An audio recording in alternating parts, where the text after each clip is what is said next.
Pasamos al tercer punto del orden del día, la comparecencia de los representantes de Plataforma de Afectados del IRPH de Guipúzcoa a petición de la Comisión de Conformidad con la solicitud formulada por ellos mismos a fin de informar sobre las novedades judiciales en la defensa de las familias afectadas por los índices IRPH. Egunon, buenos días. Bueno, pues agradecer en primer lugar la posibilidad que nos brindáis de poder comparecer ante vosotros para explicaros un poco la situación en la que se encuentran los afectados por el IRPH. Voy a intentar hacer una exposición muy sencilla para que entendáis el fondo de la cuestión, sin perjuicio de que luego en los turnos, si queréis precisiones de tipo jurídico más concretas, pues ya responderemos de ellas. Bien, decir en primer lugar que el IRPH, como sabréis, es un tipo de interés que se utiliza en préstamos hipotecarios, pero es un tipo de interés que tiene una particularidad muy especial, que la hace muy especial, y es que es un tipo de interés que se calcula haciendo una media de los datos que las propias entidades que luego lo van a aplicar aportan. De tal manera que hay una influencia de una de las partes en la determinación del tipo de interés que va a regir el contrato entre ellos. Y eso de salida es indudable que genera una cierta desconfianza y un cierto recelo, porque claro, cuando alguien pacta con otra persona y el tipo de interés resulta que no es ajeno a ellos, sino que uno de ellos tiene la posibilidad de intervenir más o menos, pero ya de salida genera un recelo y eso hace que el IRPH esté siendo objeto de un seguimiento especial en cuanto a lo que son los índices hipotecarios. Nosotros entendemos, y así os lo decimos en la petición, que el IRPH es un tipo opaco, es un tipo influenciable y es un tipo que no es representativo del mercado hipotecario, que es lo que se nos quiere decir que es y por lo cual se predica su bondad. Como consecuencia de ello, pues está siendo muy perjudicial para los intereses de muchas familias, de muchas. Esto es lo que planteamos nosotros en una comparecencia ante la Comisión de Peticiones del Parlamento Europeo y lo que venimos a deciros también a vosotros. ¿Por qué es opaco? Pues mirad, es opaco porque la definición que da el Banco de España es que es la media simple de los tipos medios ponderados de las operaciones con garantía hipotecaria para vivienda libre y tal. Claro, ¿qué es eso de los tipos medios ponderados de las operaciones? No está claro, es opaco. ¿Por qué? Porque sabemos que del día 1 al 15 de cada mes, cada entidad remite al Banco de España ese dato. Y el Banco de España coge el dato de todas las entidades y hace una media simple. ¿Pero ese dato qué es? ¿Qué es eso del tipo medio ponderado de las operaciones? ¿Es el tipo de interés aplicado a los clientes de verdad? ¿Es el tipo aplicado o contratado por los clientes? Porque no es lo mismo. Porque una persona puede tener un préstamo con Euribor más 2 y un suelo de 4. ¿Qué dato es el que se ha utilizado para hacer una media en la entidad que luego se manda al Banco de España? ¿El tipo aplicado con su cláusula suelo? ¿O el tipo que se contrató inicialmente que no es de aplicación porque hay una cláusula suelo? Pero claro, si fuera así, la cláusula suelo estaría siendo utilizada para hacer una media de todas las entidades y aplicada a los que tienen IRPH. O por ejemplo, ¿qué pasa con los que tienen un tipo de interés redondeado al alza? ¿Qué datos se envía? ¿El resultado del redondeo o lo que se negoció de verdad? ¿Qué ocurre cuando alguien tiene un préstamo con una serie de bonificaciones por domiciliar la nómina, tener seguro de vida, que le baja el interés? ¿Cuál es el dato que se utiliza? ¿El contratado o el que resulta de la aplicación de esas bonificaciones? Esto se debería de saber, pero no se sabe, porque la circular del Banco de España que se refiere al IRPH habla indistintamente de tipos concedidos y de tipos aplicados, y no son lo mismo. También se habla de tipos iniciados y tipos renovados. Tampoco sabemos muy claro lo que es. Y como no sabemos lo que es, ¿qué hemos hecho? Pues en un interrogatorio al Banco de España, en un procedimiento que se sigue en Burgos sobre el IRPH, hemos preguntado, Banco de España, ¿las cláusulas suelo que utilizan algunas entidades son utilizadas para hacer una media que luego se remite al Banco de España? Y la contestación es que no tiene esa información. Eso ha contestado en un procedimiento judicial. Claro, si el Banco de España no sabe qué datos le remiten las entidades para hacer una media, entonces ¿dónde está ese control que dicen que hay? No lo sabe. Bien, esto en cuanto a la opacidad. En cuanto a la representatividad, se dice que el IRPH es un índice fantástico, porque claro, es la media de lo que pagan los españoles. Entonces, claro, ¿qué mejor índice que aquel que es la media de lo que pagamos todos? Es el que más se acerca a la generalidad, el ideal. Esto se lo hemos oído decir, por ejemplo, a personas que tienen responsabilidad. Pues el señor José Corchón, por ejemplo, en las juntas lo ha dicho. Lo ha dicho porque lo creerá, de verdad. Pero es que esto es que no es así de ninguna manera. ¿Por qué? Porque una media simple en la que todas las entidades, independientemente de la cuota de mercado que tienen el mismo peso al hacer la media, nos da un dato que no es reflejo de la realidad del mercado español. No es reflejo. ¿Por qué? Pues les voy a dar un dato. Miren, el año 2013, el Banco de Santander entregó o utilizó 54.250 millones de euros en préstamos hipotecarios. 54.250 millones de euros, a una media de 1,880. Pero en contraste, el Banco Pichincha España, que es un banco ecuatoriano absolutamente irrelevante, muy residual, con préstamos carísimos para una población muy especial, solamente entregó 51 millones. 1000 veces menos. Pero la media fue 6,16. Claro, si hacemos una media ponderada, que sería el reflejo de la realidad de lo que han pagado todos esos ciudadanos, la media sería 1,884. ¿Por qué? Porque 51 millones frente a 54.250 apenas alterarían la media ponderada. Y por tanto, 1,884 sí sería la media de lo que de verdad pagan la gente. Lo que decía el señor Corchón, la media de lo que de verdad se paga. Pero es que para que eso sea verdad, la media debe ser ponderada. Porque si la media es simple, ¿saben lo que sale? 4,02. 4,02, porque cogemos 1,88, 6,16 y la media es 4,02. Eso es una media simple. Eso es lo que es el IRPH. Y eso no es la media de lo que pagan los españoles, es mucho más. Los clientes que tienen IRPH no están pagando, como se les hace creer, la media de los españoles. Están pagando mucho más, en perjuicio de ellos y en beneficio de las entidades financieras. Claramente. Claro, se me ocurre un ejemplo tonto. Si aquí estamos ahora 5, 8, 11, 13 personas, 14, y ustedes 13 compran medio pollo y yo compro pollo y medio, si a la hora de pagar hacemos una media simple, todos pagaríamos un pollo. Todos un pollo. Y ustedes se quejarían, porque dirían, hombre, ¿cómo voy a pagar un pollo? ¿Cómo va a ser la media un pollo? Si 14 tenemos medio y solo yo tengo pollo y medio, ¿por qué vamos a pagar todos un pollo? Habría que ponderar. Pero la realidad del IRPH es que todos pagan un pollo. ¿Y saben cuál es el problema? Que mucha gente puede pagar medio pollo, pero no puede pagar el pollo entero. Y eso está llevando a que muchas familias, algunas no pueden pagar absolutamente nada, pero otras que tienen ingresos pueden pagar una cuota referida a un Euribor más un punto y pico, pero no están pudiendo pagar el IRPH. Y la acumulación de pequeñas cantidades cada mes, con sus intereses de demora y sus comisiones, da lugar a que se dé una cantidad equivalente a 3 cuotas, que pone en marcha todo el mecanismo de ejecución hipotecaria. Pero además de que no es representativo por ser una media simple, tampoco lo es porque los datos que se aportan se desprecian, por ejemplo, las viviendas de producción oficial, que contribuirían a bajar. Y también se desprecian los préstamos al personal que trabaja en las entidades. Con lo cual, que no nos cuenten que el IRPH es la media de lo que se paga, porque las VPO quedan fuera. Los préstamos a empleados de las entidades bancarias, que son muy baratos, quedan fuera. Queda el resto. Y de ese resto se hace una media simple y sale lo que sale. En tercer lugar, decimos que los préstamos, que el IRPH es un tipo influenciable. Es que no tiene ninguna duda, porque es una media simple. Miren, el IRPH caja eran 46 cajas. Todas ellas tenían el mismo peso en la media. CaixaBank y la caja de Pollensa tenían el mismo peso, cuando uno de ellos es más de 1000 veces más que el otro. El mismo peso. Pero al ser una media simple, cada entidad sabe exactamente cuánto va a influir su comportamiento.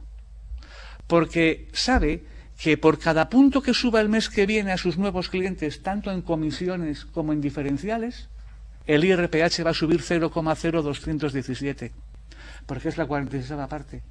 Por cada 2 puntos, 0,0434. Por cada 3, 0,651. Es decir, las entidades, ahora con el IRPH entidades son 134, con el IRPH caja eran 46, no solamente es que tienen capacidad de influir, sino que tienen un conocimiento exacto, aritmético, de exactamente cuánto van a influir para hacer sus números. Y ellos saben que si este mes suben el diferencial un punto, saben que habrá clientes que igual no quieran contactar con ellos. Perderán una parte de futuros clientes de ese mes. Pero saben también que ese incremento de un punto en comisiones o diferenciales va a repercutir en su vieja cartera de miles de clientes. Y hacen números. Y comprueban y toman decisiones. Toman decisiones sobre la base perfectamente conocida de la influencia de su propia conducta en el mercado hipotecario. Y eso nos ha llevado a que, por ejemplo, en el año 2012, cuando empieza a caer el Euribor, pues en contraste con la caída del Euribor, el IRPH no ha caído. Al contrario, continúa incrementándose.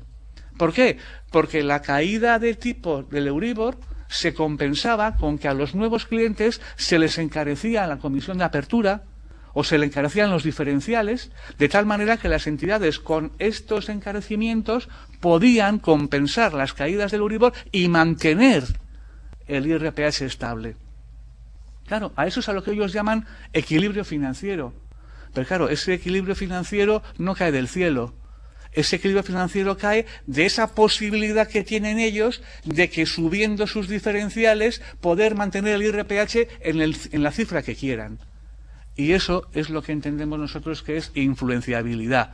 Y que por tanto los índices que tengan esta influenciabilidad pues deben desaparecer del mercado. Entonces, todo esto ha dado lugar a que se presenten innumerables demandas de nulidad de IRPH. Y en concreto, en Euskadi, se han presentado en los juzgados mercantiles de San Sebastián, de Vitoria y de Bilbao. Y en todos ellos ha habido declaraciones de nulidad. La juzgada mercantil de Guipúzcoa, con 2 jueces distintos, ha dictado más de 40 sentencias de nulidad del IRPH. En algunos casos por falta de transparencia, en otros por falta de reciprocidad, en otros por influenciabilidad. 40. El juzgado mercantil de Vitoria exactamente igual, muchas menos. En este momento lleva creo que 3. También por falta de transparencia y por influenciabilidad. Y el juzgado número 1 mercantil de Bilbao también por falta de transparencia.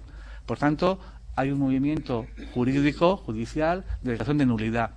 Es cierto que estas sentencias han sido revocadas por la audiencia de Guipúzcoa, con argumentos de los que discrepamos absolutamente y que en ocasiones nos llegan a parecer ridículos, con respeto a la audiencia. La primera sentencia se revocó porque se nos dijo que no habíamos acreditado suficientemente la influencia de las entidades. Pero ¿qué es acreditar la influencia? Estos son matemáticas. No estamos en un tema jurídico, estamos en un tema aritmético. Oiga, una media de 46, ¿cada uno de los 46 puede influir sí o no? ¿Cada uno de los 46 sabe su grado de influencia sí o no? ¿Cada uno de los 46 puede actuar teniendo en cuenta su grado de influencia sí o no? No me pida usted que yo le demuestre la influencia. Es una consecuencia de una fórmula aritmética que es una media simple. El siguiente argumento fue decirnos que también pasa con el Euribor o con el IPC. No es verdad. En el Euribor se calcula con los datos de 24 entidades, todas ellas muy representativas. En España se hace con las 134 entidades, todas con el mismo peso por igual. No es lo mismo. En el Euribor, además, se desprecian el 15% de los datos más altos y el 15% de los más bajos, para evitar las distorsiones extremas que pueden alterar la media. En el IRPH no. En el Euribor se conocen los datos que se han utilizado para confección de la media. En el IRPH es un secreto, ni el Banco de España lo sabe. No es lo mismo. En el IPC, cuando alguien sube los precios exageradamente, pierde cuota de mercado y se compensa. En el IRPH no. Porque en el IRPH, una entidad, por mucho que suba sus diferenciales y baje sus clientes, su peso en la media es el mismo. Aunque se quedara con solo un cliente, con solo uno, su peso en la media sería exactamente el mismo, no cambiaría. La oferta y la demanda no afectan en la determinación del IRPH. Es irrelevante, todos tienen el mismo peso, tengan los clientes que tengan. Esto es lo que ocurre. Y ya la última sentencia reciente de la audiencia de Guipúzcoa, que ha revocado una del mercantil, nos dice exactamente, y a ver si lo entienden ustedes, porque nos cuesta entender, nos dice que habría desequilibrio si la entidad pudiera influir en la configuración del índice, pero no porque por la forma de cálculo incida en él. Oiga, esto ya ¿Qué diferencia hay entre que pueda influir en la configuración o pueda incidir en él? Pues esa ha sido la razón de la última sentencia. Cada vez entendemos menos esta obcecación por revocar y revocar, porque es que es influenciable, no tiene duda. Entonces hemos acudido a Europa. Hemos acudido a la Comisión de Peticiones del Parlamento Europeo y hemos ido con ese tema. Hemos comparecido allí, mi compañera Maite y yo, el 16 de abril del 2015 y hemos hecho una exposición de este tipo a los comisionados. Y la petición fue atendida por la Comisión de Peticiones, junto con otras peticiones de otras personas, y como consecuencia de ello se elaboró una propuesta de resolución. La Comisión de Peticiones elaboró una propuesta de resolución de todas las peticiones que se habían surgido en unos cuantos meses, incluida la nuestra. Y la propuesta de la Comisión de Peticiones era muy clara. En su punto 9, que luego lo entregaré, decían advertir a España que respecto a la petición 1249, que era la nuestra, que el tipo de referencia de préstamos hipotecarios IRPH es contrario a la Directiva 9313. Es decir, por fin, la Comisión de Peticiones y la Comisión Europea habían llegado a la conclusión de que el IRPH es contrario a la Directiva de Protección de los Consumidores en cláusulas abusivas. Y esto corrió por las redes y generó una inmensa alegría en miles de familias que vieron que por fin el IRPH era declarado contrario a la directiva precisamente por la Comisión de Peticiones del Parlamento Europeo. Faltaba pasar por la votación del Parlamento. Pero eso ya es política, ya no son juristas, esos son otra cosa. Lo que decidan no le quita ni le pone nada sobre el carácter abusivo en términos jurídicos del IRPH. Y cuando llega la votación de la propuesta, resulta que el punto 9, que es el del IRPH, sale fuera para ser votado aparte, a petición del Grupo Conservador, con lo cual votan en bloque a favor de la propuesta en todos los puntos, pero el punto 9 queda fuera. Y queda fuera para ser votado. Y cuando es votado, es rechazado. Es decir, el Parlamento Europeo rechaza la propuesta de la Comisión de Peticiones de advertir a España de que el IRPH es contra la directiva por la mayoría que ha votado en contra. Y entonces analizamos esa mayoría, quiénes son y qué han votado cada uno, y vemos qué hacen en España para ver hasta qué punto hay coherencia o incoherencia con lo que se hace aquí y se hace allí. Y entonces cuando vemos quién ha votado en contra de advertir a España, pues vemos que de los aquí presentes ha sido el Partido Popular el que ha votado en contra. Bueno, no nos sorprende desde el punto de vista práctico, porque siempre han votado en contra, por tanto, coherencia tienen. Han votado que no el año pasado en el Parlamento Vasco, cuando se presentó una moción por el Grupo Socialista y PNV sobre el IRPH y sobre su retirada, y han votado lo mismo, por tanto, coherencia tienen.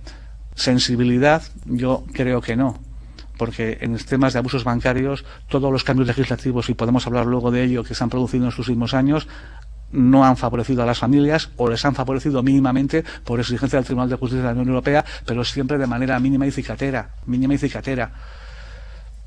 Partido Nacionalista Vasco apoyó la petición, también lo apoyó aquí en el Parlamento el año pasado.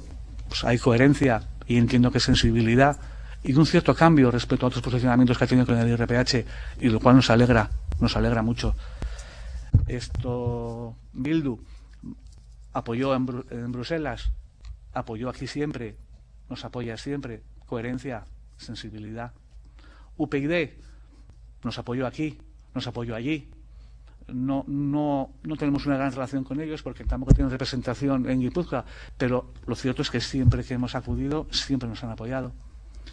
Y nos queda el Grupo Socialista, que se abstuvo en Bruselas. Se abstuvo. Y claro, uno no puede dejar de preguntar ¿por qué te abstienes? Si en el Parlamento Vasco tú presentas una moción contra el IRPH, si en los ayuntamientos tú vas con la moción, en muchos sitios apoyándola y algunos presentándola, si hay concejales que se hacen una foto con IRPH Cámpora para poner en el Twitter, y luego llegas a Bruselas y donde se deciden las cosas, donde tienes la oportunidad de oro de que todo lo que hemos luchado aquí tenga una consagración europea, no tienes más que apoyar la propuesta de los técnicos y te abstienes. ¿Por qué te abstienes? ¿Porque no tienes opinión? ¿Porque no tienes opinión? ¿Porque todavía no te has formado una opinión y no sabes porque tienes tu voto comprometido. Es que ¿cuál es la razón? Nadie nos ha explicado. La mañana de la exposición nuestra acudimos a unas puertas abiertas, a unas jornadas abusivas preparadas por el Partido Socialista, con la señora Soledad Cabezón, que le explicamos por qué estábamos allí, nos apoyó, nos dio una palmada por la mañana y una puñalada por la tarde. Es que lo tengo que decir así, porque es que en las juntas hace un año intervine para lo mismo y a los señores del Grupo Socialista les dije que no eran de fiar y les ponía el ejemplo de que en los ayuntamientos nos apoyaban y luego llegaba el tema al Consejo de Cucha y votaban lo contrario. Decimos, es que nos decís que nos apoyáis, que nos apoyáis, que nos apoyáis y luego va el tema Cucha y vuestro presidente vota en contra o se abstiene. Entonces es que no podemos fiarnos porque nos decís sí y luego hacéis no. Desgraciadamente llego un año después aquí y tengo que decir lo mismo, porque nos apoyan en el Parlamento Vasco y se abstienen en el Parlamento Europeo. Esto es lo que hay. Entonces, ¿qué hacemos nosotros? Pues lo que estamos haciendo ahora. Ahora a la mañana, a esta misma hora, mi compañera Maite está en el juzgado de Donosti con dos vistas con el IRPH. Intentamos judicialmente seguir consiguiendo sentencias favorables sin perjuicio de que también hacemos una labor política de venir ante ustedes, a todas partes, a contar esto y a pedirle el apoyo con una propuesta que tenemos aquí, pues de que el Parlamento Vasco se pronuncie sobre lo que yo he dicho, sobre la opacidad, sobre la falta de transparencia, sobre la falta de representatividad y sobre la influenciabilidad. Porque fíjense que el IRPH, si se calculara con una media ponderada, podría ser hasta el tipo ideal. Porque si hacemos una media ponderada de todo lo que las entidades han cobrado a sus clientes, es que sería lo ideal, sería la verdad. Pero si hacemos una media simple en la cual el que factura 51 millones hace media con el de 54.000, siendo el tipo de interés de él 3 veces superior, eso no se puede aceptar. Y venimos a pedir esto. Y venimos a pedir pues que insten para que se retire este tipo de interés. Y venimos a pedir para que insten ustedes para que el Parlamento Europeo, que ha hecho un reglamento por el que va a regular los tipos de interés que se calculan por medias, porque en el Parlamento Europeo hay una preocupación por los tipos de interés que se calculan por medias. Y han elaborado un reglamento en el que piden cosas como las siguientes: que los datos sean transparentes, que menos; que las entidades que aportan los datos sean representativas, que menos; que el método de cálculo sea sólido y fiable, que menos. Eso pide el Parlamento Europeo para estos tipos de índices. Pero ¿saben lo que ha ocurrido? Que hay una excepción, que son los tipos de interés que regulan los bancos centrales de los Estados miembros. ¿Por qué esa excepción? Porque se parte de la creencia de que esos tipos están muy bien regulados por los bancos centrales de cada Estado, que no necesitan de un reglamento europeo, que ya se apañan ellos. Y la realidad es que no es así. Porque cuando hemos preguntado al Banco de España, oiga, ¿usted conoce si las cláusulas suelo están utilizando para hacer medias? Dice, no lo sé. Por tanto, ¿qué hay de malo en una sobreregulación? ¿Qué hay de malo que los índices como el IRPH también sean sometidos a las exigencias del reglamento comunitario de índices de medias? ¿Qué hay de malo? Pero en cambio, algunos de ustedes han votado en contra. ¿Qué hay de malo? Esa es nuestra situación. Entonces, yo con esto termino esta explicación, porque prefiero dedicar más tiempo a contestar a las dudas que ustedes me puedan plantear. Muchas gracias. Bueno, ahora, perdón, una cosa, les quería repartir una documentación que consiste, primero, en el interrogatorio del Banco de España, en el proceso de Burgos, para que vean ustedes cómo el Banco de España ha contestado a preguntas tan tontas como, por ejemplo, si una entidad sube sus comisiones de apertura a los clientes este mes, ¿eso afectará al IRPH de manera automática? Respuesta, sí. Si una entidad sube un punto su tipo de interés, ¿eso subirá 0,0217 el IRPH? Respuesta, sí. Es decir, todas esas respuestas están en el informe del Banco de España que les entregamos. También les entrego la propuesta y la intervención que tuvimos en Bruselas para ver en qué términos nos dirigimos a la Comisión de Peticiones y cuál fue su propuesta de solución, donde en el punto 9 de la propuesta de resolución está lo de advertir que el IRPH es contrario, que fue rechazada por la mayoría del Parlamento. Y la última hoja es nuestra propuesta de petición para que ustedes, sobre esa propuesta o similar, o modulándola, pero pues trabajen. Muchas gracias. Tiene la palabra por el Grupo UPyD, don Gorka Maneiro. Bien, buenos días. Pues muchas gracias al representante de la plataforma de afectados por el IRPH de Guipúzcoa. Creo que ha explicado perfectamente bien la situación y creo también que nos encontramos ante un asunto de extraordinaria relevancia, ¿no? Evidentemente nosotros estudiaremos a fondo esta propuesta que se nos plantea. Nosotros lo que sí podemos decir es que vamos a seguir siendo sensibles en relación a todo lo que tiene que ver con los abusos bancarios que se han cometido en España durante los últimos años y se siguen produciendo a día de hoy. Vamos a seguir siendo sensibles y vamos a plantear y a registrar cuantas medidas políticas y judiciales sean necesarias para luchar contra todos los abusos bancarios, ¿no? Bien sea el IRPH, las cláusulas suelo, las preferentes o cualquier otro producto tóxico que han provocado y provocan inmensas injusticias en muchísimos ciudadanos. Yo, de momento, no tengo mucho más que decir. Creo que en este asunto, como en tantos otros, hay que pasar de las palabras a los hechos. Se necesitan hechos. Está perfectamente demostrado que enfrentarse a la banca y a los abusos de la banca es un deporte de alto riesgo, pero nosotros vamos a seguir practicando ese deporte. Nada más y muchas gracias. Muchas gracias. Paso la palabra al Grupo Popular, a doña Mari Carmen López de Ocariz, y luego, por el tiempo, cortaremos para poder bajar, porque si no la siguiente intervención tendría que cortarse en el intermedio. Sí, gracias, señora presidenta. Al compareciente agradecer la exposición que ha hecho y decirle que desde el Grupo Popular no tenemos ninguna pregunta que realizarle, que valoraremos y miraremos tanto la exposición como la documentación que nos ha planteado y nosotros seguiremos trabajando en este tema con el rigor que lo hemos hecho hasta ahora. Nada más, muchas gracias. Bueno, como ha sido breve, si queda tiempo, tiene la palabra por el Grupo Socialista, don Vicente Itxaso. Pues sí, yo tengo que ser breve a pesar de que es un tema que da mucho de sí. En primer lugar, tengo que decirle que comparto plenamente todo lo que usted ha dicho, incluidas los reproches a nuestras contradicciones, que son evidencias demostradas.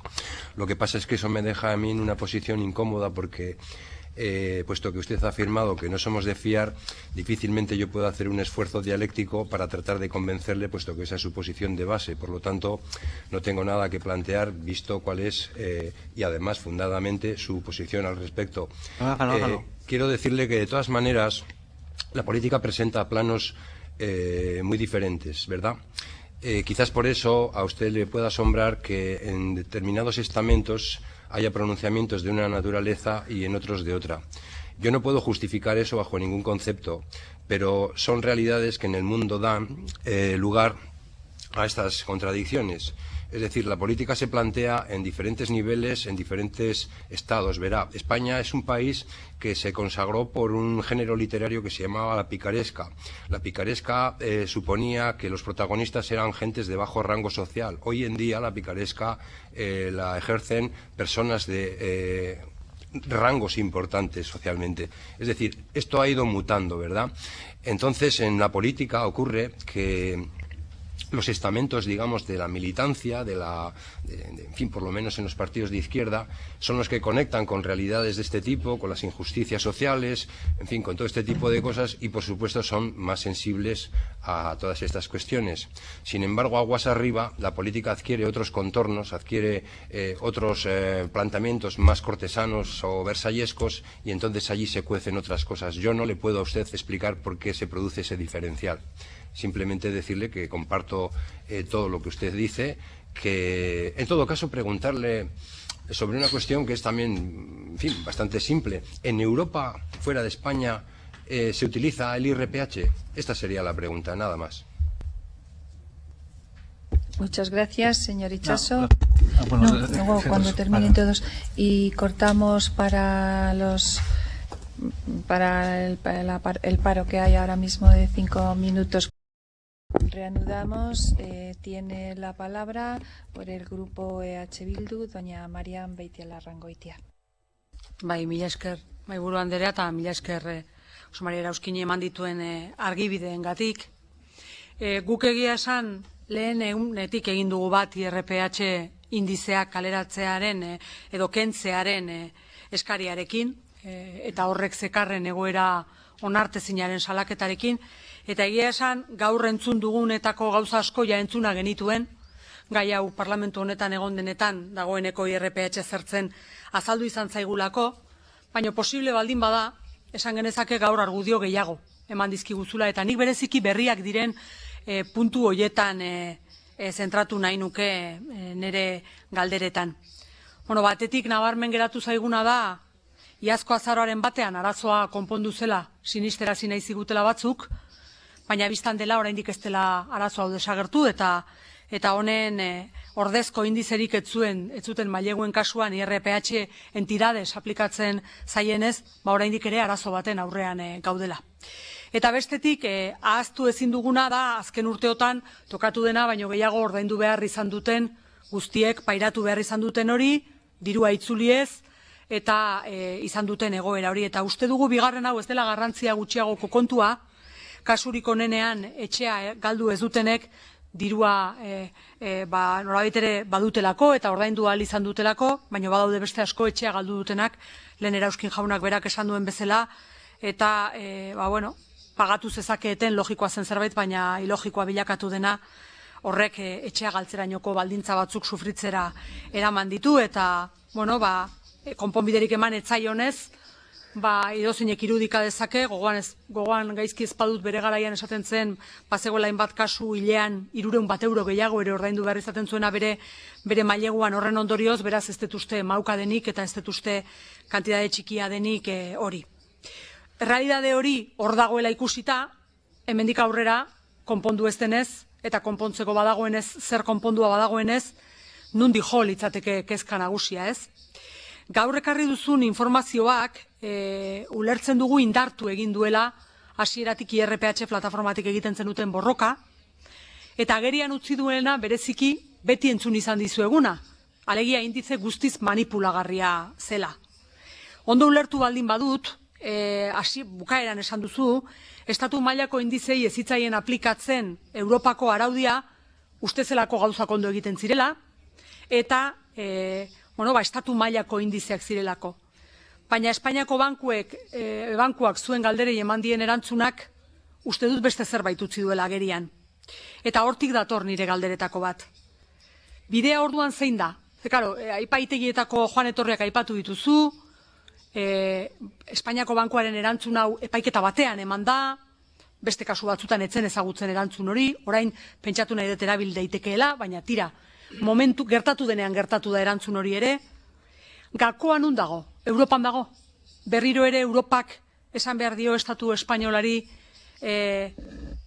indize hauek ez direla egokiak, ezarri behar dizkio baldintzak indize horiek onargarriak izan daitezen, hori litzateke zuentzat helburu nagusia, pixka bat hor sakontzea nahi nuke posible baduzu eta zeukera ikusten dituzun, ikusita bozketari buruz kontatu dituzunak, eta bar, eta bar. Askotan esan izan dugu gaiontaz eta kaleratzen gaietaz hitz egiterakoan, zenbateraino bilakatzen den neketsua kaltetuentzat, banaka beraien egoera defendatu behar izana, Europak behartzen ditu estaduak, lehen termino batzuk erabili dituzu, ez zaizkititza gogoan geratu, baina zikatero eta beste hitz bat erabili dezu, hau da, aplikatu izan dute beti, berandu, justu, gaizki, ulertu dut, eta behartuta beti, ez? Eta beti luzamendutan, inoiz ez atzera begira, beti kasu berrietarako, eta tartean hainbat eta hainbat kaltetu bidean utzita, ez? Ondorioztatu daiteke luzamendua dela arazoetako bat, ez dakit horretarako proposamen zehatzik edo formula zehatzik badaukazuen. Eta gero aipatu duzu, hau ez bada soluzionatzen Europan, ez bada soluzionatzen modu estruktural batean, soluzioak jarraitzen badu izaten, zuen bitartez, abokatuen bitartez, kaltetuek banaka epaitegira joatea, hor ere, batek daki zer aurkitu daiteken. 40 kasu, epai kasu aipatu dituzu Gipuzkoan aldeko, oraintsu Araban da Bizkaian ere uste dut izan direla, baina egia da gero provintzia auzitegira joaten direnean esan dezunagatik beste iritzi bat ematen dutela. Orduan badirudi banakako goteo horrek ere ez dirudiela bide eraginkorra hor soluzioak bilatzeko. Ikusten duzuen moduren bat, formula bat lortzeko kaltetu guztientzako aplikagarri izango litzatekena, edo ez dakit hortan zerbait ikusten duzuen eskariekin etorri zareten ez gu ere jargaitezen ze eskari datorkigun eta ze eskariri egin diezaiokegun aurre pentsatzen. Guk egia da beti defenditu dugu gai hau plenora eta batzorretara ekarri izan denean administrazioak herritarren babesaz arduratu egin behar duela, ez duela zertan herritarrak berak aritu behar bere buruan defendatzen, administrazioak egin beharko lukeela eta horregaitik egite dizkizut galdera hauek. Eta hildo beretik, argitu badezakezu gehiago, nola eragingo dizue edo espero duzu eragitea Espainiako bankuaren erantzun sorta honek hemendik aurrerako epaitegietan. Hau da, erreztu beharko luke, soluzio estrukturalagoak bilatzea, erreztu beharko luke kasu gehiago irabaztea, erreztu beharko luke auzitegiak, provintzia auzitegiak kontrako erabakiak ezartzeak, hori ere gustatuko litzaidake jakitea. Zuen plataforma Gipuzkoan kokatzen da, askotan aipatu izan dugu hemen zergatik, besteak beste bezero gehienak kutxakoak direlako, kutxabanken bezeroak direlako, 10.000 familia inguru ere aipatu izan duzue, eta zuek beti salatu izan duzue, azaroaren batera artean indize aplikatuta kaltea areagotzen ari zela, baina bazenekiten kutxakoen kasuan ere ez atzera begira ordaindutako guztia rekuperatzea, baina bai hortik aurrera ordezkoa zuten indizea jarriko zirela. Jakin nahi nuke ea bai kutxaren kasuan eta bai beste bankuen kasuan kopuru oso handia den entidades aplikatzen zaien kasua, ze horrek azaroaren batean ez zuen akaberarik izan. Akabera faltsua izan da ere, ez zuen izan. Kasu batean faltsua, bestean jarraipena izan duelako, eta beraz hortik zer egin daiteken jakiteko. Zuek ikusi dute ekarri duzue legez besteko proposamen bat, egia daula diagonalean irakurri dut, eta gaineti behintzat ez diot inungo pegarik ikusi, berriro aztertu beharko nuke. Egia da niri gustatuko litzaidakela ez izatea Euskal Herria Bilduren hartu eta zuek ekarri duzuen ekimen bat aurkezten duena, nahiago nuke talde guztien artean kapaz izango bagina adosteko ze testu registratu eta ze testu adostu eta nun jarri behar ditugun bitartekoak, beraz horretarako nire prestutasun osoa adierazi nahi dut. Baina egia da horra aipatzen duzuela ere puntu bat bere garaian parlamentu honetan guk sutsuki defendatu genuena, eta da atzera begirako ondorioen kontu hori. Ez dakit ikusten duzuen edo itxaropenik badaukazuen dagoeneko horrelako neurriren bat eraginkorra izan daiteken, ze bestea da aplikatzea uztea, ados, bestea da jaurlaritzari neurriak eskatzea, herritarren defentsa egin behar duen neurrian ados, eta bestea litzateke araudia benetan egokia izatea Europan, eta horretan ere ados, eta segurunera bigarren puntua da hemen orain artean ere eztabaida gehien eragin izan duena. Atzera begira aplikatzeri bat ote zegoen, nola zer egiten zen kaleratuak izan ziren kasurik larrienen kasuan, etxea galdu dutenen kasuan, eta, bueno, ez dakit ausko aurreratzen ari naizen, baina litekeena da hori izatea ez guretzat, baina bai adostasun batetara iristeko taldeen artean eztabaida puntuetako bat. Horregatik galdetu nahi nizuke puntu horren inguruan. Zuek kaleratzearekin zerikusia duten gauza asko jorratzen dituzue, ez da IRPH bakarrik, askotan jo izan duzue iruzurra diren baldintza tipo guztien kontra, eta aurkitzen duzue IRPH-aren panorama oso antzekoa, banaka kasuak defendatu beharra. Gaur esan duzu 5 epaiketa zurekin aritzen den beste abokatuak, pentsatu nahi dut eguneroko gia duzuela hori. Zein presio daukazu? Soluzioren bat nun egon daiteke goteo honi aurre egiteko? Aprobetxatu nahi nuke zure asistentzia hemen hori aipatzeko. Eta berriro bueltatuta Europara, berandu, baina gauza batzuk egia da zuzentzen dituela. Baina estatuak ez badu bere defentsa papera egiten, finantza erakundeek irabazi goseari heltzen baldin badirudi behintzat beraien borondatez, hau ez dela inoz amaituko ordun. Ez dakit akaso galderak dira askotan egin ditugunak, baina ea lortzen dugun eszenarioren bat, kapaz garen danok adosteko hau nola konpontzen dugun, zertan jarri gaitezken ados, zertan egin dezakegun aurrera eta zertan lortzen ditugun neurri eraginkorrak. Ez dadin, beti urrutik gara dagoen horri eskatu, gertuago dagoenari behartzeko, honek alduen atzeran egin behartzen duten hori, aliketa modu txarrenean eta eskasenean, eta tartean milaka eta milaka kaltetu egon ez daitezen. Zuek hainbeste kasu ikusten dituzue, ez dakidala elementu horietan sakontzeko zerbait ikusten duzun, besterik gabe, eskerrik asko argibide guztiengatik. Muchas gracias, señora Beitialarrangoitia. Tiene la palabra por el Grupo Nacionalista Vasco, don Aitor Urrutia, cuando quiera. Bai, unon, batzorde buru anderea, batzordekideok, egunon denoi, eskerrak eman Erauzkin jaunari bere agerraldiagatik eta eman dizkigun azalpenengatik. Beno, egia esan, ni ez naiz behar bada gai izango Beitialarrangoitia andereak bezain besteko azalpen borobila emateko, naiz eta prestatuta nekartzan galderaren bat edo bestetan berdinak izan, eta beraz ez naiz errepikatuko. Berari emandako erantzunak niretzat hartuko ditut baita ere. En primer lugar, me gustaría preguntarle, señor Erauzkin, de cuántos afectados estamos hablando en la actualidad. Al hilo de la exposición que ha hecho la señora Beitialarrangoitia, sobre todo creo que las acciones están siendo más individuales que colectivas, pero esa era una de las otra de las preguntas, ¿no? Si las acciones están siendo individuales o si están siendo colectivas y cuántas de ellas están afectando a afectados por VPO.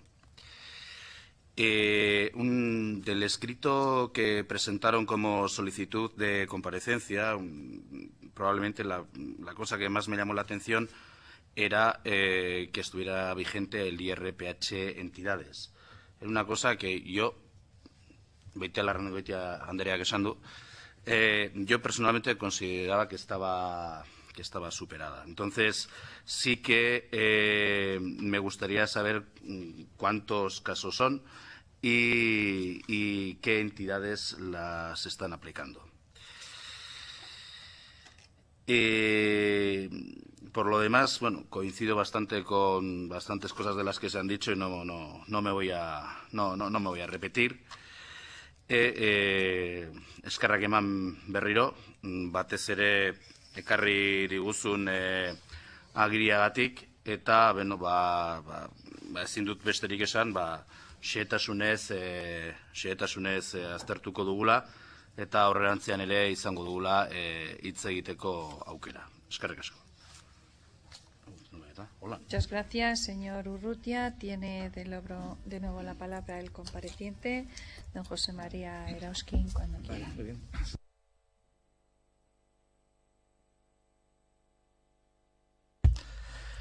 Bueno, pues vamos a ver. Voy a ir respondiendo a cada uno. En cuanto al representante de UPyD, pues nada, pues agradecerle la disposición que ha mostrado hacia nuestra propuesta. Y como no ha dicho nada más, pues yo tampoco tengo más que añadir. La representante del Partido Popular, bueno, no está presente. No, voy a esperar un poco porque no me gustaría contestar a quien no está. Y además, como solo ha dicho una cosa, y es que van a seguir trabajando con el rigor que lo han hecho, la palabra rigor me ha llamado la atención y entonces la voy a unir con algunas de las cosas que ha dicho la representante de Bildu. En cuanto a lo del Partido Socialista, al señor Itxaso, yo le agradezco de verdad la sinceridad que ha tenido, porque es que yo lo veo igual que él. Es decir, yo creo que hay un momento en que la gente tiene una opinión, pero luego en el partido se sube para arriba, hay un momento en que hay un cambio, y ese cambio deja de ser, trae como consecuencia de que deje de ser importante la gente y sean importantes otras cosas que no alcanzamos a comprender. Nos pasa con todo el mundo. No hay concejal en Euskadi que no esté a favor de todo lo que decimos. Probablemente porque los concejales viven el día a día, tienen sus préstamos familiares, lo que sea. Va subiendo de escala y llega un momento en que las cosas cambian. Yo, por ejemplo, puedo decir que en Hondarribia, el concejal del Partido Socialista, Josu Álvarez, es una persona impresionante en su trabajo, está en la calle, está a todo. Parece mentira que sea el mismo, que sea del mismo partido que otros que toman otras decisiones. O sea, a veces comparto esa idea con él. Y nos pasa lo mismo, ahora ya no nos pasa tanto, pero nos pasaba con el Partido Nacionalista Vasco. Venía gente en situación de desahucio que decían, es que yo con el IRPH es que me lleva a la ruina, porque yo puedo pagar 400, pero no 620.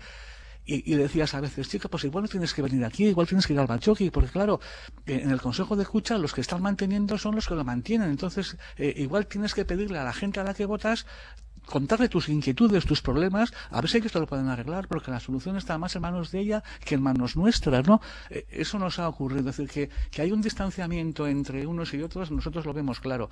Lo que pasa es que a alguien tenemos que decírselo, ¿no? Yo muchas veces soy consciente de que a veces al que le estoy diciendo opina como yo, pero no sé a quién dirigirme, sino en Hondarribia la paga el concejal del Partido Socialista y resulta que está en mi línea, pero alguien se lo tengo que decir. Y aquí probablemente lo que yo le fuera a decir a la señora del Partido Popular pues no tiene que ver igual con ella personalmente, porque es que la política que ha sido el Partido Popular en la legislación de enjuiciamiento civil, en el tema de los desahucios, pues ella poco habrá tenido que ver, pero a alguien habrá que decírselo, ¿no? Bien, por tanto, agradecerle la sinceridad que ha tenido reconociendo esas discrepancias que tiene dentro del partido, que hace que en un sitio digan una cosa, en otro sitio digan otra, y que a los afectados les causa mucha incertidumbre porque no saben a qué atenerse, incluso ahora que llegan las elecciones, ¿no? Pues no sé, ellos verán. Y en cuanto a la pregunta de si hay en Europa IRPH, está previsto el IRPH zona europea, que vendrá regulado por el reglamento y por tanto se darán las condiciones de transparencia, de representatividad y de métodos fiables para su cálculo. En cuanto a un IRPH como el nuestro, así de la misma manera que el nuestro, nosotros no tenemos conocimiento. Como el nuestro, o sea, en estas condiciones de que hay unos datos que no se saben, haciendo una media simple, no tenemos conocimiento. Y luego ya, en cuanto a los que han formulado más preguntas, Bildu y Partido Nacionalista Vasco, bueno, vamos a ver. La primera, ¿cuál sería el camino, ¿no? que nos pregunta con el tema del IRPH? Mire, el IRPH tiene 3 problemas y son solucionables. Y además el reglamento europeo exige, primero, transparencia. Es decir, los datos con los que se hace media tienen que ser conocidos. Cada ciudadano tiene que saber, cuando paga 2,84, de dónde sale. Y tiene que ver que ese dato sale de una media de 85 o 97 o 114 datos, que son los siguientes. Mire, este dato de tal, este. Para coger la calculadora a él, hacer y que le salga. Los datos tienen que ser públicos. No como ahora. Ahora el IRPH se publica, pero tú no puedes comprobar si está bien hecho o mal. No tienes ni idea. Es una cuestión de fe. Se publica 3,90, pues 3,90. 2,87, pues 2,87. Coño, de alguna manera tendría que salir la lista de los datos y quién los ha aportado para que tú sepas de dónde nace esa media y cómo has llegado a ella, con qué datos. Y luego saber esos datos de dónde vienen. ¿Se han usado cláusulas suelo? ¿Se han usado redondeos? ¿Se han tenido en cuenta los descuentos? Bueno, eso es claridad. Segunda exigencia europea que habría que aplicar aquí también, representatividad. Oiga, vamos a ver, ¿esta media quién la va a hacer? Las 134 entidades, todas ellas. Todas tienen suficiente empaque para poder tener en cuenta su dato al hacer una media. Todas con el mismo peso. ¿Vale lo mismo la caja de Pollensa que el Banco de Santander a la hora de hacer una media? Porque daros cuenta que, fijaros, Banco Santander, BBV y CaixaBank, que son muy competitivas, que tienen intereses muy competitivos, son neutralizados por Caja de Pollensa, Caja de Ontinyent y Caja de Jaén, que entre las 3 no hacen el 0,1 del mercado. Eso no puede ser. Entonces, si se va a hacer una media, que se pondere y que cada dato tenga su peso, pero no el mismo todos. Eso se puede hacer. Solo es cambiar la redacción de la circular, y donde dice que el IRPH será la media simple, que diga, el IRPH será la media ponderada de los datos que envían las entidades. ¿Arreglado? Como una solución. No digo que sea la única buena, pero una solución que arreglaría muchísimo. Porque entonces sí podríamos decir a la gente que lo que están pagando es la media que pagan los españoles, porque estamos ponderando cada uno en su valor. Esa es la media real, pero no la media simple. Y luego el método fiable, bueno, lo de la media simple. O sea, estas son las 3 condiciones que marca Europa, método fiable y sólido, entidades representativas que aporten datos y datos públicos. Esas 3 cosas arreglarían el tema del IRPH. Se exige en Europa, se puede hacer en España. Habéis hablado del tema de qué pasa con los anteriores, con las reformas que hace el Estado español y demás. Aquí lamento que no esté la representante del Partido Popular, porque nos pasa lo siguiente, y nos pasa todos los días. Mira, hasta el año 2013, que llega la sentencia CID, las ejecuciones hipotecarias se hacían sin que el afectado pudiera poner cláusulas abusivas. No podía hacerlo. Eran ejecuciones en las que solo se podía discutir si la cantidad estaba bien calculada, lo cual siempre estaba bien calculada, si había legitimación y nada más. Así ocurrieron 400.000 desahucios, sin poder oponerte a ellos por cláusulas abusivas. Hasta que llega la sentencia CID, 14 de marzo del 2014. Y cuando llega esa sentencia CID, al Estado español se le obliga a cambiar su legislación para que permita que los ejecutados puedan oponerse por cláusulas abusivas. Y entonces, en ese momento está el Partido Popular y hace un cambio en la legislación. Cambia la ley de enjuiciamiento civil para, cumpliendo la sentencia CID, poder permitir que los ejecutados puedan oponer cláusulas abusivas. Pero lo hace de manera cicatera. ¿Por qué? Porque les da un plazo de 10 días para que puedan oponerse. El 90% de la gente que llega a la plataforma nuestra han pasado los 10 días. Pero cuando una persona que no tiene conocimientos, una persona que no sabe de estas cosas, recibe del juzgado la comunicación, no sabe exactamente qué quiere decir, busca a un amigo que le oriente, el amigo le dice que ya se ocupará él de buscarle a alguien, que cree que la plataforma se reúne los miércoles, que ya se va a enterar, que ya le dirá, han pasado los 10 días. Y cuando pasan los 10 días no tiene remedio. No tiene remedio, ya no puede oponerse, ya solo puede ser espectador de cómo le ejecutan la hipoteca, aunque tenga cláusulas abusivas, pero él, como en 10 días no se ha opuesto, ya no puede hacerlo, es irremediable. Si acude a un procedimiento declarativo, para que allí el juez pueda determinar que hay cláusulas abusivas, le van a decir que es cosa juzgada. Porque el artículo 400 de la Ley de Enjuiciamiento Civil dice que es cosa juzgada cuando esa cuestión ya se ha juzgado o cuando se podría haber juzgado si tú llegas a ir.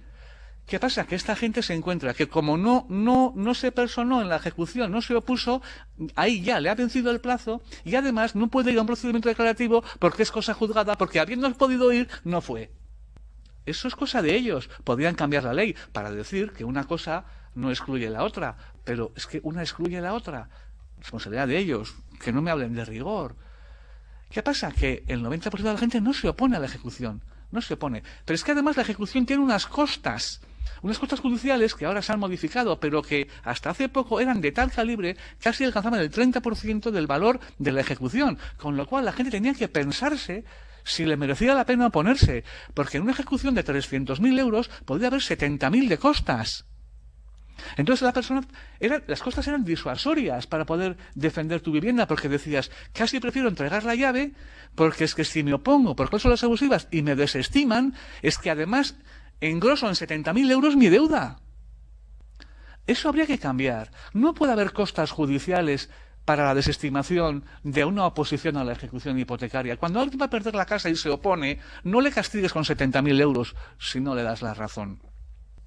Pero es que además, en esa modificación legal que hizo el Partido Popular, permitiendo que el ejecutado pudiera oponerse, tendría una cosa que es de libro, y es que decía, el auto que resuelva de la oposición, si es favorable a la entidad, no podrá ser apelado. En cambio, si es favorable al ejecutado, podrá ser apelado. Hombre, pero es que esto, cualquier persona normal se le ocurre pensar que esto no puede ser. Que es que, ¿dónde está el principio de igualdad? Que no puede ser. Bueno, pues así lo legislaron ellos, con ese rigor que dicen. Y claro, se acudió al Tribunal Constitucional en un recurso de inconstitucionalidad por este tema, con 50 parlamentarios del Partido Socialista, concretamente. Además, se acudió. El Tribunal Constitucional no ha resuelto de esta cuestión todavía. Hace ya más de 2 años, ¿no? Bueno, hay cosas que resuelve en 24 horas y cosas que resuelve en 2 años o en 3. Pero no ha importado, porque el Tribunal de Justicia de la Unión Europea ya ha resuelto. Sentencia de 17 de julio de 2014. El Tribunal de Justicia dice a España que eso no puede ser, que si una parte puede apelar, la otra también. Y entonces ellos han hecho esa modificación, pero ya veis, porque Europa se lo ha vuelto a decir, y siempre haciendo cicateramente y el mínimo de lo que puedan hacer. Y mientras tanto, ¿qué pasa? Mientras tanto pasa que los cadáveres que quedan son irrecuperables. Porque cuando la sentencia CID dijo que el sistema ejecutivo español era ilegal o era contrario a la directiva, el Partido Popular modificó la ley para poder permitir que la gente se opusiera. Pero ¿y qué pasa con los 400.000 anteriores? Pues que ahí se han quedado sin casa y con deuda. Y sabiendo además que el procedimiento que siguieron contra ellos, ha dicho el Tribunal de Justicia de la Unión Europea que era contrario a la directiva comunitaria. Y se tienen que aguantar. No se les ha dado solución. Solo se ha dado solución de aquí en adelante, y a los que estaban en el trámite o a los que todavía no habían sido lanzados se les dio 1 mes para que pudieran acogerse a esta novedosa posibilidad. Pero ese mes no se les dio comunicándoles individualmente, no. El mes a contar desde la publicación en el BOE. ¿Cuántos ejecutados hipotecarios creen ustedes que leen el BOE? Ninguno. Entonces, ese mes Nadie se acogió a él. Ahora resulta que, a partir de la sentencia de Morcillo, la sentencia del 7 de julio de 2014 que les he mencionado, ahora se puede apelar también la resolución de la ejecución, se puede apelar. ¿Y qué pasa con los que no apelaron porque les pilló en el momento en que no se podía? Bueno, pues también vía BOE. Les han dado un mes, pero vía BOE. ¿Y qué ha pasado? Que el Tribunal de Justicia de la Unión Europea, en sentencia de 29 de octubre de 2015, de hace 15 días, le ha dicho a España que comunicar por el BOE no es manera, que tiene que ser individual. No sabemos ahora cómo va a cambiar las cosas, pero lo que quiero que se den cuenta es que España es cicatera. El legislador español, Europa le manda a hacer una cosa y la hace y a poder ser lo mínimo posible. Y le vuelve a recordar y hace otro pasito. En vez de coger toda la legislación y cambiarla de una vez, va haciendo pequeños cambios según lo que le dice Europa, pero intentando que sean lo mínimo posible. Y además, los que se quedan por el camino son irrecuperables. Claro, esos son lo que llamamos todos los cadáveres que han quedado. Han quedado cadáveres. Y quedan cadáveres en cada reforma. Y eso es un tema de voluntad política. No es de otra cosa. No es de otra cosa. Entonces, con estas cosas, las entidades se benefician de todo lo que injustamente se apoderaron y las familias no recuperan lo que injustamente perdieron, porque se pone la raya ahí y es de ahí en adelante y de ahí en adelante, pero los cadáveres quedan. Y me dices, ¿una solución? Pues por ejemplo, mira, dación en pago retroactiva. Hacemos tabla rasa. Todas las personas que perdieron la casa y tienen deuda, vamos a dejar que la deuda se acabe, porque si no, no hay segunda oportunidad para ellos. Son excluidos sociales. Tienen una deuda que les impide tener una cuenta, porque si tienen cuenta le van a quitar el dinero para la deuda que tienen. Con lo cual, ¿qué pasa? No tienen cuentas. Todo es trabajo en B. No pueden tener ADSL porque tienen que tener una cuenta domiciliar, no pueden tener ADSL. El colegio de los niños lo pagan en mano, porque si los domicilian en la cuenta, meten el dinero para los niños y se los quita el banco. ¿Qué estamos haciendo de ellos? Unos excluidos sociales. Ahora, ¿en qué va a trabajar? Va a coger un local para repartir fruta con una furgoneta. No puede tener teléfono porque no puede domiciliar en la cuenta. No puede tener una furgoneta porque está en ASNEF. No puede alquilar el local porque está en ASNEF. Ese hombre, ¿de qué va a vivir? ¿De qué va a vivir? Vamos a hacer una cosa. Mira, se hicieron las cosas mal. No vamos a retocar caso por caso. Hay casos en los que el banco cobró más de lo que debiera. No vamos a pedirle que nos lo devuelva, pero vamos a hacer una media. Mire, ni devuelva usted lo que cobró de más, ni cobre usted a la gente que le falte de cobrar. Hagamos que la dación en pago que fue retroactiva. Acabemos aquí. Acabemos aquí. No pida más. Déjeles que empiecen de cero sin casa, pero sin deuda. Y que empiecen a andar. No le vamos a pedir a usted el dinero que cobró de más, pero no nos pide usted a nosotros el dinero que cobró de menos. No digo como una posibilidad, pero algo hay que hacer. Algo hay que hacer, porque estamos llenando España de excluidos sociales que no tienen posibilidad de tener una cuenta. Y si no hay cuenta, no hay trabajo. En cuanto al goteo, el goteo es de todos los días. Mira, ahora mismo la Audiencia de Guipúzcoa, las comisiones de reclamación por retraso en el pago del préstamo las ha quedado nulas. Y la entidad les están devolviendo el dinero. Pero al que no reclama no se lo quitan. Hay gente que pagaba el día 1 a la hipoteca. Y pagaba el día. Pero ahora resulta que la nómina se la pagan el día 8. Y como no puede pagar a tiempo, se atrasa 5 días todos los meses, sistemáticamente. Porque cobra el 8. Bueno, pues el banco le cobra 30 euros todos los meses. Porque como no paga a tiempo, paga 5 días tarde, 30 euros de comisión de reclamación. Ya tiene su hipoteca encarecida en 30 euros. Bueno, ya sabes que no es cosa de él. La comisión nada más ha sido declarada nula. Pero es nula para los que reclaman. A esos ya les han quitado, pero a todos los demás les siguen cobrando. El interés de demora, ya se ha declarado nulo el que pasa del 12%. ¿Qué pasa? ¿Que tiene que ir cada uno a reclamar lo suyo? A ese se la quitan y a los demás se lo cobran. Y eso pasa con todas. Ahora mismo la Audiencia de Guipúzcoa ha declarado nulas las renuncias de derechos de los fiadores. Esas renuncias que hacen que un fiador ordinario pase a ser solidario, las ha declarado nulas. Bueno, pues a estos dos casos ya se las han quitado. ¿Y todos los demás? Pues todos los demás o van al juzgado uno por uno o las seguirán teniendo. Cláusula suelo.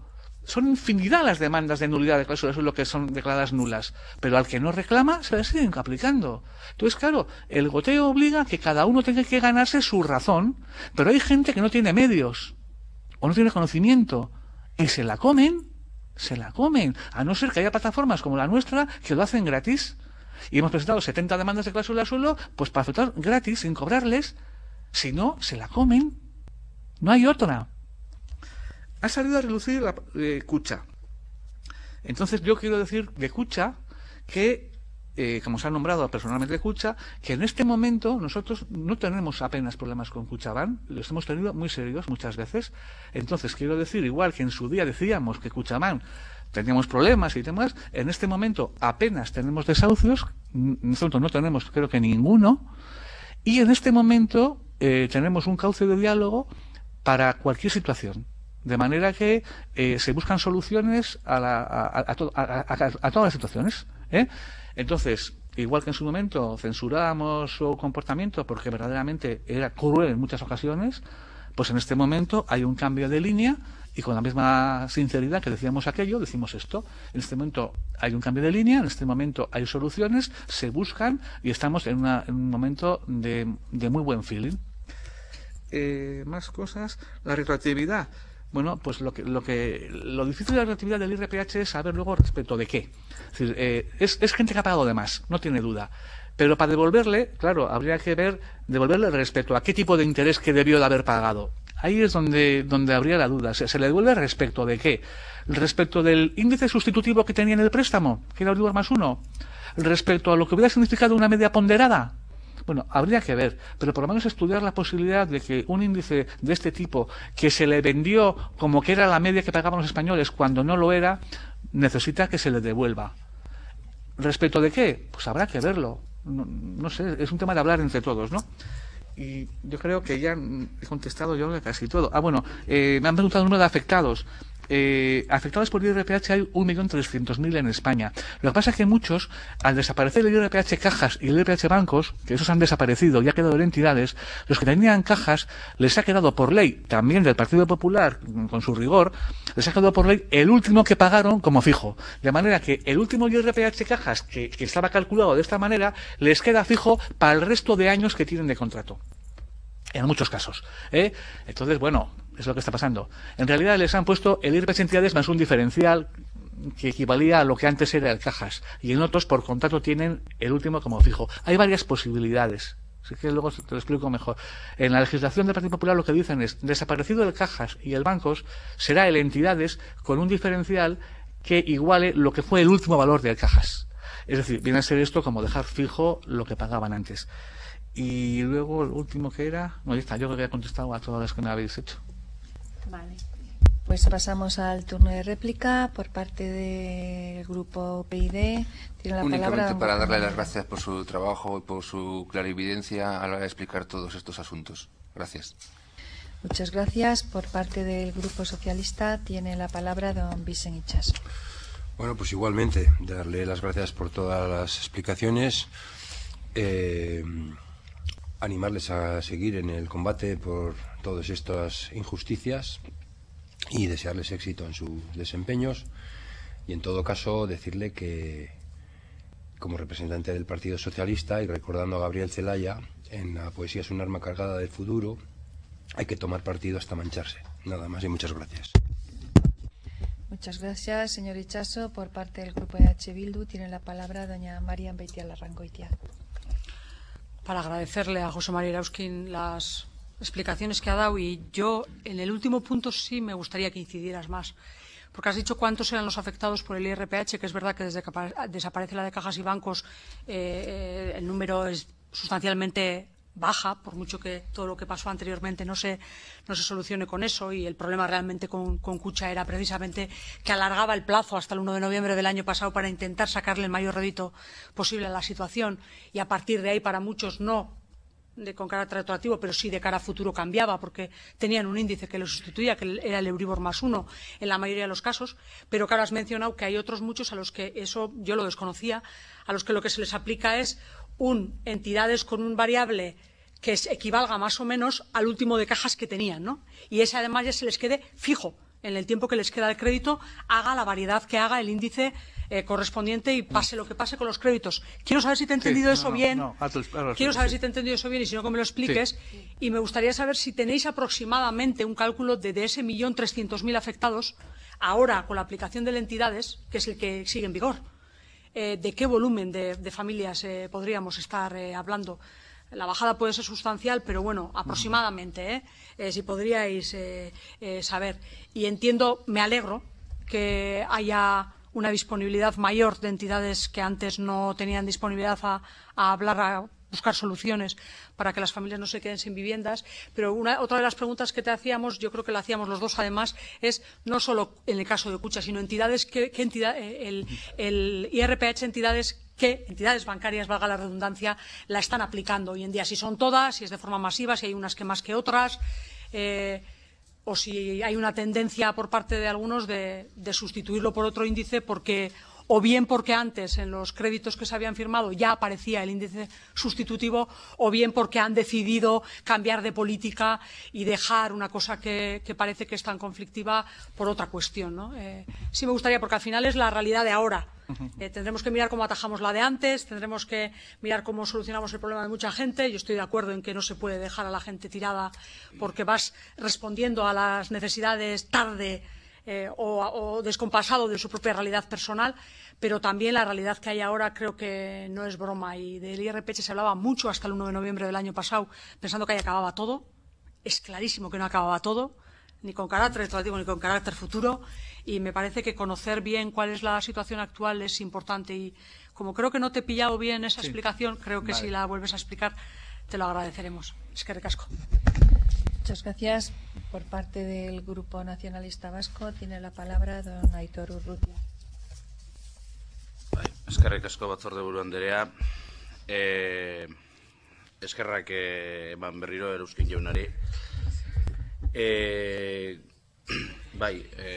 Beitialarrangoitia andreak esan duen arira, bi galdera gelditu dira lehen egin ditudanak erantzun gabe. Bat, berak ere esan duena, ze entitate dabiltzan orain IRPH mota hau aplikatzen, eta bestea zen zenbat afektatu diren VPO-koak. Horren daturik baldin badago. Eskerrik asko, besterik hori. Eskerrak eman berriro eta eskerrik asko. Muchas gracias, señor Urrutia. Tiene de nuevo la palabra el compareciente don José María Raskin.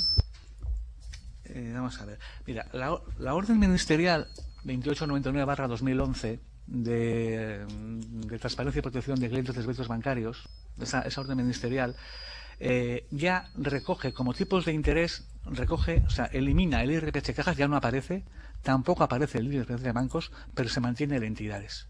De manera que en ese momento cajas desaparecía, bancos desaparecía y entidades se mantenía. ¿Por qué? Pues no sabemos, nunca hemos entendido por qué se quita cajas, se quita bancos y deja entidades, pero es la realidad que teníamos. Bien, en esa misma orden ministerial se decía que se dan unos plazos y se decía que finalmente, hasta que no se produjera la desaparición definitiva, pues que entonces se seguiría publicando y demás. Entonces, en esas estábamos. Bien, llega un momento en el cual ya el gobierno decide cuándo pone final. Y entonces, a través de una disposición adicional de la ley, pues de la ley de emprendedores, creo que era, de alguna de estas, es donde nos comunica cuándo desaparece definitivamente el IRPH. Le pone fecha de caducidad, que es lo que la orden ministerial le mandaba. Entonces, esta es otra muestra de rigor. O sea, hay que leerse la ley de emprendedores e ir a la disposición adicional de emprendedores para enterarte de cuándo acaba tu tipo de interés hipotecario. Pues son cosas del PP. Vamos. Bien, entonces, ahí ya nos dice que desaparece el 1 de noviembre. Con lo cual ya le hemos puesto fecha. 1 de noviembre desaparece. Pero dice más. Dice que no obstante desaparecer el 1 de noviembre, se seguirá manteniendo hasta la siguiente revisión a partir del 1 de noviembre. ¿Qué pasa entonces con los que revisan los octubres? Que llega el 1 de noviembre del 2014, creo que era, o 2013, y resulta que aunque desaparece el 1 de noviembre, como les han puesto el regalo de que se mantendrá hasta la siguiente revisión, el que la tiene anual los octubres lo tiene 11 meses más. El que en cambio tenía revisiones en diciembre, pues solo le dura un mes más y luego lo quita. Y ahí se produce una confusión de gente que, a pesar de que ha desaparecido, él lo sigue pagando, pero lo sigue pagando porque, aun estando desaparecido, el gobierno o el legislativo, que eran lo mismo en aquel momento, del mismo color, ha decidido que se prolongue hasta la siguiente revisión. Eso es lo que ocurrió. Entonces, nos encontramos en la siguiente situación. Había préstamos que tenían prevista la sustitución y préstamos que no. Entonces, los que la tenían prevista, operaba la prevista. Por ejemplo, Kutxabank tenía previsto que si desaparecía, el cambio era por Euribor más 1. Pues entonces, ¿qué ha ocurrido? Que a partir del 1 de noviembre de 2013, cuando tocaba la revisión, se producía la salida del IRPH y la entrada ¿de quién? De su sustituto, Euribor más 1. Y ahí tenemos a todos. En este momento, los préstamos de Kutxabank no tienen IRPH ninguno. ¿Por qué? Bueno, salvo los que tengan entidades, que algunos hay. Pero el grueso que creaba el problema aquí, que eran los de IRPH Cajas, ya lo han sustituido por Euribor más 1. A lo largo del 2014 lo han hecho, según iban renovando. Esos ya han desaparecido. Hay otras entidades, como CaixaBank, que tenía IRPH Cajas de primero, de segundo tenía IRPH Entidades, pues aquí lo que ha quedado ha sido entidades en gente que tenía cajas. Pero porque lo preveía el contrato. Hay muchos casos que tenían cajas de primero, entidades CECA de segundo. Claro, CECA también desaparecía, con lo cual tenías el primer índice desaparecía, el segundo también. Y había algunos contratos que tenían previsto un tercer sustituto y otros que no. Hay una gran variedad. Entonces, en resumen, los que tenían sustituto, operaba el sustituto. Los que no lo tenían, es cuando en esa discusión transitoria se dice, los que no tengan, lo que haremos será lo siguiente. Se les pone entidades a todos, pero con un diferencial. ¿Qué diferencial? Pues para mantener lo que tenían, daros cuenta que esto, en orden de cuantía, era el más caro el Cajas, luego el Entidades, luego el Bancos. Entonces lo que dice la disposición es, el que tenía Cajas va a tener Entidades más un diferencial que le empate con lo que era Cajas en el momento de su desaparición, para que se quede igual. El que tenía Bancos le pusieron Entidades menos un diferencial, para que se quedara igual. Es decir, se buscó que quedara, en cuanto a términos numéricos, en cuanto a cuantía, que quedara igual. Entonces ponías Entidades más un diferencial para los de Cajas, menos un diferencial para los de Bancos. A partir de ahí, claro, el Entidades si se mueve, pues se les va a mover a ellos también. Pero luego hay muchísima gente que en su contrato tenía prevista una cláusula que decía, si desapareciera el tipo de interés que tenemos, quedará como fijo el último que pagó. Entonces, como cuando se cerró cuando desapareció el IRPH, su valor era 3,94, toda esta gente se ha quedado con un fijo de 3,94 hasta el final del préstamo. Claro, el último que tenían. Y son los que están pataleando, sobre todo en Cataluña. ¿Por qué? Porque ahora el problema más gordo está en Cataluña porque CaixaBank lo utilizaba con mucha frecuencia. Con mucha frecuencia. Bien, entonces, esta gente está protestando por ese tema. Y algunos incluso han escrito cartas al Banco de España, y el Banco de España ha contestado diciendo que se les debería haber ofertado otra posibilidad de índice variable porque a nadie se le puede dejar por imposición un tipo fijo durante tantos años. Pero eso es lo que está ocurriendo en Cataluña con CaixaBank. Entonces, por otro lado, la siguiente pregunta, ¿cuántas entidades lo tienen? Esto no es una cosa de que una entidad lo usa y otra no. Todas lo usan, pero en diferente cantidad. ¿Y sabéis por qué? Porque el IRPH es un tipo de interés para un perfil de cliente, para un pardillo. El IRPH es el tipo de interés de los pringaos. Entonces, todos lo tienen, pero según para quién. Porque no hay ni un empleado de banco que tenga IRPH. Porque ellos te lo vendían como un índice fantástico, pero para ellos no era, ¿eh? Era fantástico, pero para ellos no. No hay clientes VIP con IRPH, ni familiares del director con IRPH. Por tanto, no es que este banco usa IRPH y este no, para poder decir quiénes sí. Quiénes sí, quiénes no, no. Todos lo usan. Pero cada uno tiene su perfil de cliente al quien se lo colocan. Y desde luego, a los familiares no les ponen IRPH. Los pringaos. Entonces, tiene IRPH el Banco Popular, tiene CaixaBank, tiene Kutxa, tiene Caja Laboral, según para quiénes. Y es difícil saber cuántos hay, porque en este momento es un desbarajuste, porque unos tienen entidades por sustitución vía la legislación, otros lo tienen por sustitución porque lo tenían previsto, otros lo tienen como fijo porque fue el último que pagaron, y en este momento es imposible saber la casuística, porque es variadísima, variadísima. No hay datos, o sea, no hay datos porque es variadísima, pero sí es verdad que todos lo usan según para quién.